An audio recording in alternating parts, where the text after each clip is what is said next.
Good evening. You're watching the News at 6 with me, Ishan Russell. The News at 6 is all about the day's biggest developing stories, and we'll be telling you about them over the next half hour. But first, the headlines that we're tracking right now.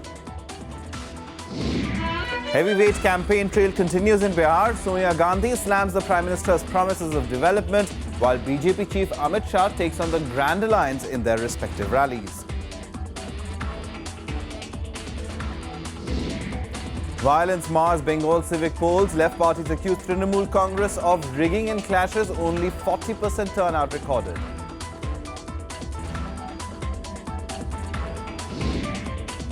Diplomatic rhetoric continues between India and Pakistan even after the UN General Assembly session. Pakistan NSA accuses Delhi of interfering in internal matters while raising the Kashmir issue in New York. The US warns Russia against striking non-IS groups in Syria. Obama says Russian strategy in Syria is a recipe for disaster. And in sports, Sania Mirza and Martina Hingis' unbeaten run continues. The duo claims the 7th title of the year by winning the Wuhan Open.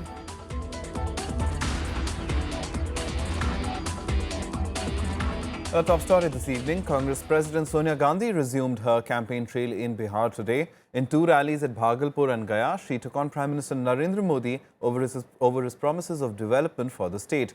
She called on voters to defeat divisive forces in the forthcoming assembly polls.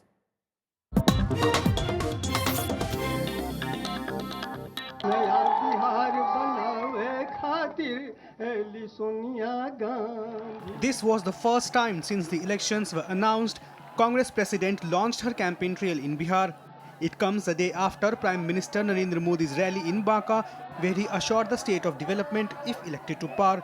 Sonia Gandhi chose to hit back at the Prime Minister, terming Modi's assurances on development as false promises. She also accused the Modi government of taking credit for renamed schemes from the UPA regime. Packaging और रिपैकेजिंग के मामलों में माहिर प्रधानमंत्री पुरानी योजनाओं जिन्हें राष्ट्र कभी असंधान है उसका को मिला जुलाकर इस पैकेज के रूप में दोबारा पेश किया. Describing Bihar polls as decisive, she called upon the voters to keep divisive forces at bay and vote for Chief Minister Nitish Kumar for another term. She also slammed BJP on the issue of reservation.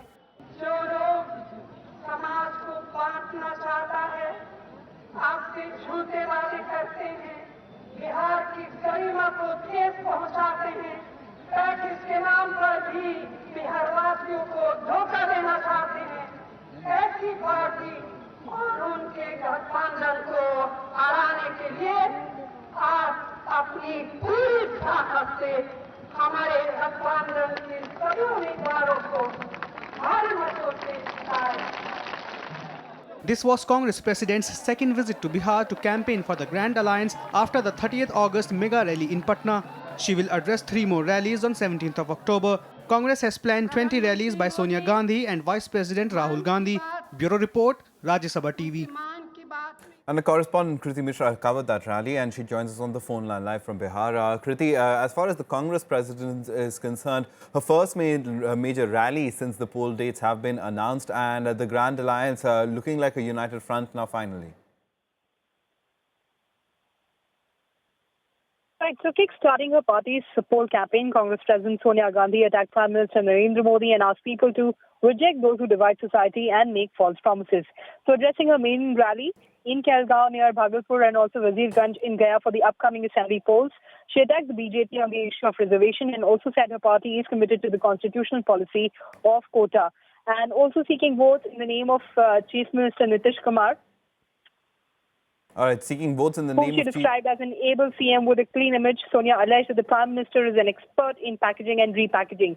And she also described Bihar polls as decisive and said that Bihar was at a crucial crossroad. And she also alleged that the government is harboring a latent agenda to privatize Indian railways. So, of course, she meant that from here will be determined the future of both Bihar and the country. Over to you, Ishan. All right, Kriti, we'll leave it over there. Thanks very much for getting us that update on the Congress President's rally in Bihar. And as the assembly elections near over there, the BJP is also going all out to woo voters. BJP President Amit Shah addressed a rally in Purnia district and also met party workers. The tone of both meetings was similar: appeal for Bihar's development and criticized the Grand Alliance. आपके गांव में, आपके घर में 24 घंटा बिजली आती है क्या? The BJP is out all guns blazing in Bihar. While party president Amit Shah addressed a rally in Purnia, Home Minister and senior BJP leader Rajnath Singh reached out to voters in Aurangabad. In Purnia, Shah reached out to the voters, saying that he wanted the Simantali voters to decide the fate of the state this time. जंगल राज 2 आएगा. आप चाहते हैं जंगल राज 2 आए? चाहते हैं क्या? अगर नहीं चाहते हैं तो मैं सीमांचल के रहवासियों को आज अपील करने के लिए आया हूं. नरेंद्र मोदी के नेतृत्व में भारतीय जनता पार्टी की पूर्ण बहुमत की सरकार बिहार में बनाकर देखिए. On the other hand, Home Minister Rajnath Singh appealed to voters in Amarpur to vote for the NDA as the ruling party was responsible for the bad state of Bihar. हम लोगों ने वादा किया है 7 वर्षों के अंदर यानी 2022 आते आते हिंदुस्तान में एक भी गरीब की भी झोपड़ी शेष नहीं बचेगी. यहाँ पर कम से कम एक बिजली का बल्ब न चमकने लगे और यहाँ पर एक अदर कम से कम पंखा भी न चलने लगे. ऐसा एक भी घर नहीं बचे. Both leaders said that the JDU and the RJD were responsible for the underdevelopment in Bihar. They also said that the Grand Alliance was formed only to oppose the BJP and was without any ideology. Bureau Report, Rajya Sabha TV.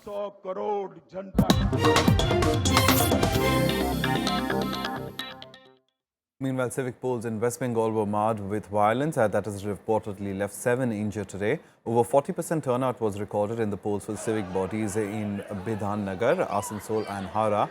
The Election Commission said that it has received numerous complaints about malpractices, rigging and violence. The left parties accused the ruling Trinamool Congress of resorting to violence and capturing booths to win the elections. The BJP has also filed a complaint with the Election Commission over the reported violence. The polls are being touted as a semi-final ahead of the state elections due next year. The results will be announced on the 7th of October.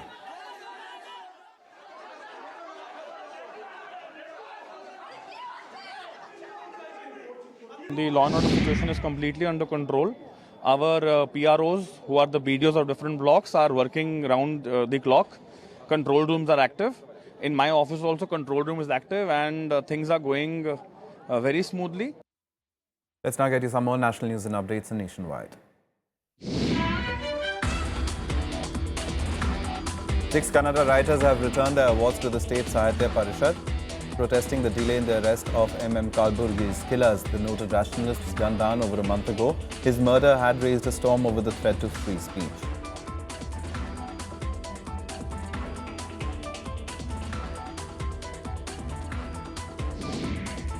The Jammu and Kashmir Assembly session began on a stormy note today as the BJP brought a resolution demanding capital punishment for those who violate the beef ban in the state. This comes even as the National Conference and a few independent legislators are demanding scrapping of the archaic ban. The All India Motor Transport Congress continued its nationwide strike against the present toll system for the third consecutive day today. Supply of goods to various parts of the country has been disrupted. The government has, however, refused to scrap the toll collection system.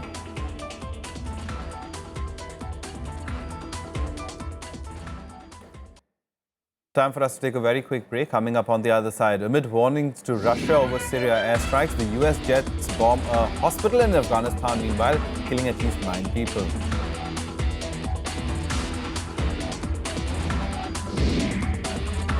And FIFA's major sponsors have called for the immediate removal of Chief Sepp Blatter after Swiss authorities began probe against him in a corruption scandal. More on that after the break.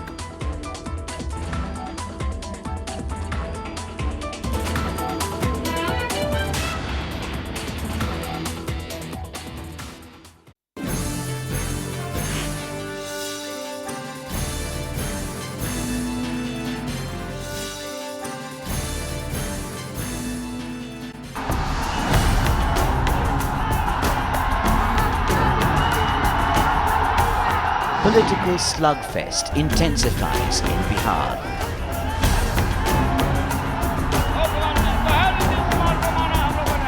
Regional leaders fight a do-or-die battle.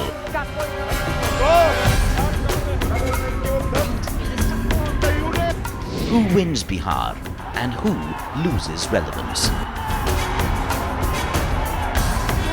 Watch Verdict 2015 on Rajya Sabha television.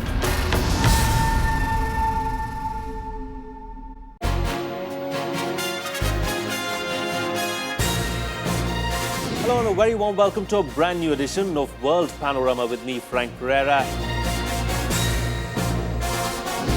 Barack Obama has been elected on the basis that I will no longer take America into wars, and in fact quite the opposite, I will pull America out of wars. According to the Indian government, fishermen are not at fault. The US intervention in Iraq set the stage for exacerbation of these conflicts, and then the intervention in Syria.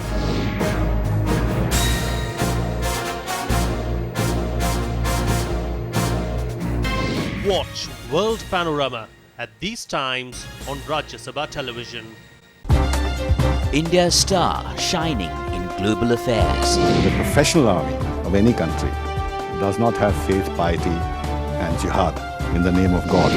From regional power to assertive global leader. Sri Lanka denies that these violations took place. We want India to be a superpower. We have been doing everything for decades, and we have been giving to India everything best we have.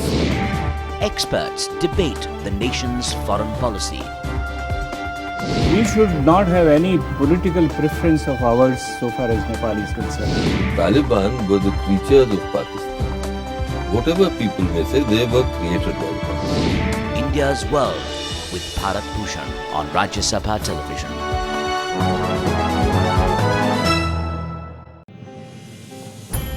Who should be in power is left to be determined by the people. I want all minorities to have an honorable place in the Union of India. Declaration was that zamindari would be abolished, for which fair compensation would be paid. There is no dispute whatsoever that the executive should be separated from the judiciary. The protagonists of Hindi, in their enthusiasm, have gone too far. Greatest danger in the future may not be that the center will interfere too much, but that the units may resent the guidance of the center. The future constitution of India would be a pyramidal structure based on the village panchayats. I move that the constitution be passed.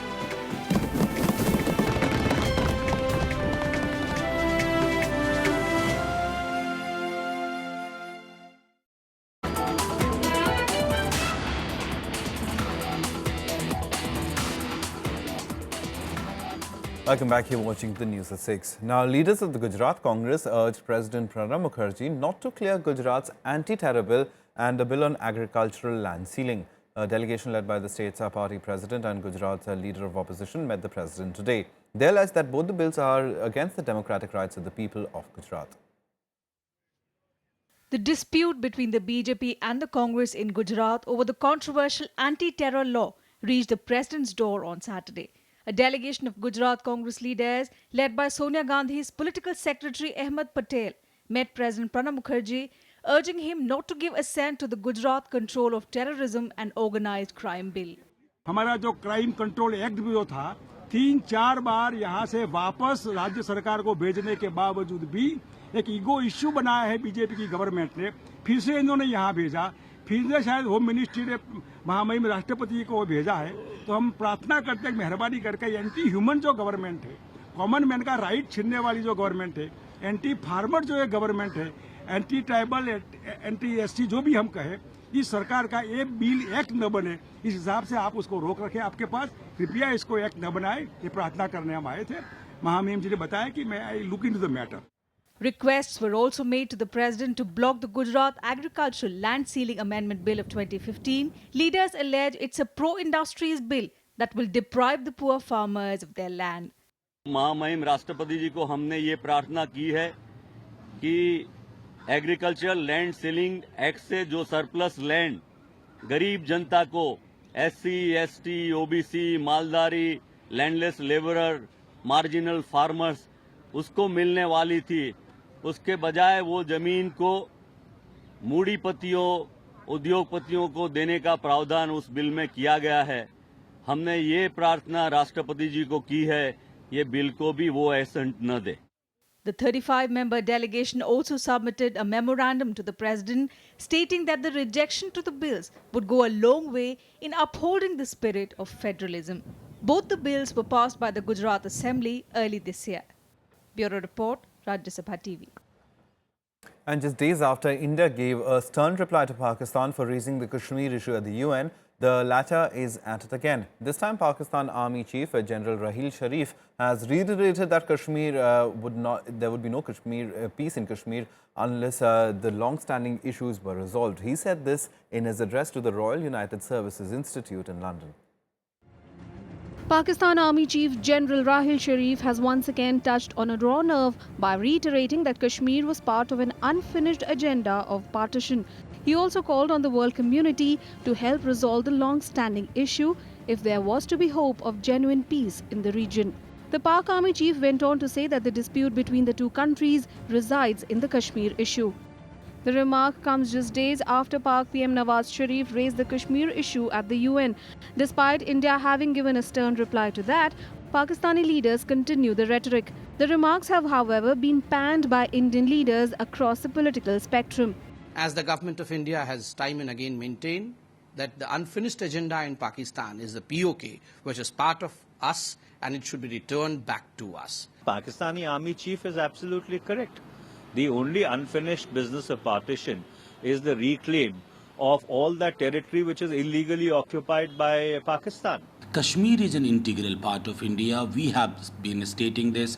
People in Kashmir have stated this time and again through the democratic process, and nations of the world acknowledge this. Pakistan further says it is regrettable that India was not responding to what it calls its goodwill gesture. Referring to Kashmir as its internal matter, it also accused India of supporting terrorism. Aziz also said that Kashmir was among the oldest unresolved international disputes at the UN forum. He said this while speaking at the annual coordination meeting of the Organization of Islamic Cooperation Foreign Ministers. Bureau Report, Rajya Sabha TV. The US President Barack Obama has sent a stern warning to Russia as the latter continues its airstrike in Syria for the third straight day. Obama said that the Russian bombings are strengthening the Islamic State instead of driving them out. Meanwhile, Russia stood firm on its assertion that they were waging war against the IS, just like the US-led coalition. A military solution alone, an attempt by Russia and Iran to prop up Assad and try to pacify the population, is just going to get them stuck in a quagmire. A stern warning from the US president to Russia. Stop supporting the Syrian president's allies and join the US-led coalition in fighting the Islamic State. Until that time, we're going to continue to have tensions and we're going to continue to have differences. But we're not going to make Syria into a proxy war between the United States and Russia. That would be bad strategy on our part. This is a battle between Russia, Iran, and Assad against the overwhelming majority of the Syrian people.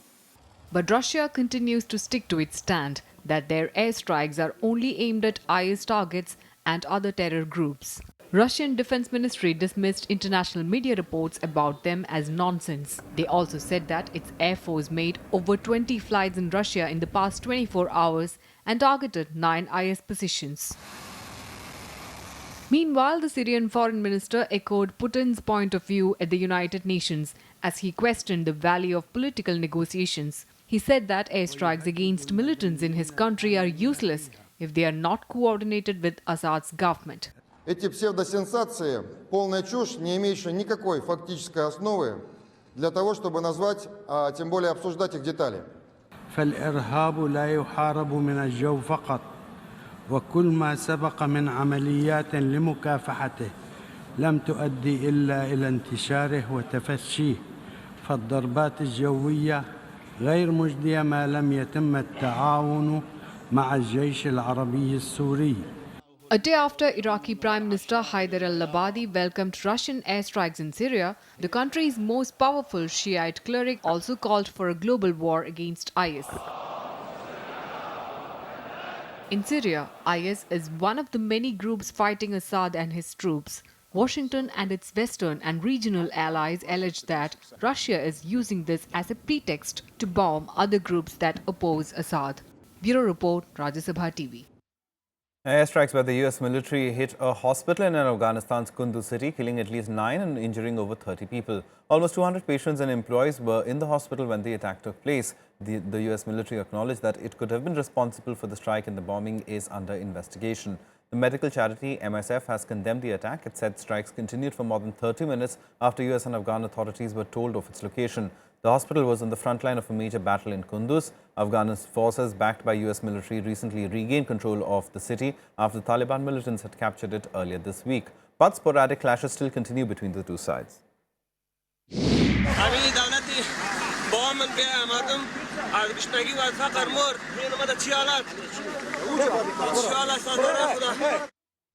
Now, a day after the horrific College shooting, the United States Police has revealed that the gunman was a student in the same college. Meanwhile, on the political front, Republican presidential candidate Jeb Bush came under fire for his disparaging comments on the shooting, inviting criticism from his political opponents. In the search for a motive behind the massacre at College in Oregon, the US police has found out that the gunman Chris Harper Mercer was enrolled in the same college. Earlier, he had been turned away from a private firearms training academy. The gunman also had in possession 13 weapons, all legal. So far, we've recovered 13 weapons. Out of those 13 weapons, we currently have in custody 6 were recovered at the school. 7 were recovered at the shooter's residence. All 14 have been traced to a federal firearms dealer. Amid a huge outcry to change the gun control laws, Republican presidential candidate Jeb Bush's comment on the shooting drew flack from many, as he dismissed it, saying, "Stuff happens." We're in a difficult time in our country, and I don't think more government is necessarily the answer to this. Look, stuff happens. There's always a crisis. And the impulse is always to do something, and it's not necessarily the right thing to do. I think the American people should hear that and make their own judgments based on the fact that every couple of months we have a mass shooting. The reason that Congress does not support even the modest gun safety laws that we proposed after Sandy Hook is not because the majority of the American people don't support it, it's because of politics. Meanwhile, police officials released the names of all 9 victims. A teacher was also among those killed. The grieving family and relatives of victims offered special prayers for all deceased, a grim reminder for the growing need to change the gun control laws in the country. Bureau Report, Rajya Sabha TV. Time now to take a look at other international stories in Global Buzz. The Portuguese election campaign ends today before the country goes for polls on Sunday. One of the important issues is unemployment, which has fallen to a record low, followed by the state of the economy that is recovering from a 3-year-long recession. Antonio Costa of the Socialist Party and Pedro Passos Coelho of the Social Democratic Party are the frontrunners in these polls. This year's October 2nd marks the silver anniversary of the reunification of East and West Germany. Germany's political elite attended a church service in Frankfurt. Chancellor Angela Merkel and President Joachim Gauck also were in attendance. Hundreds of people are missing and at least 26 are dead after a devastating mudslide hit the capital of Guatemala in Central America. Enormous chunks of hillside loosened by heavy rain tumbled onto a suburb. 600 people are helping sift through rubble to find survivors, while authorities have set up shelter for those left homeless.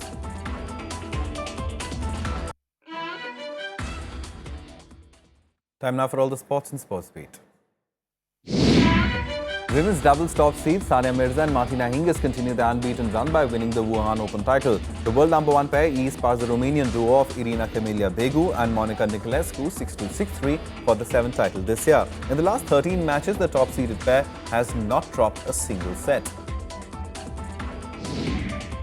The Indian men's hockey team has defeated New Zealand A in the second game of the tour. SK Thapa scored both goals for India. The men in blue had won the opening game by 3-1 yesterday. The third match will be played on the 6th of October. FIFA's major sponsors have called for immediate resignation of President Sepp Blatter after Swiss authorities began criminal proceedings against him.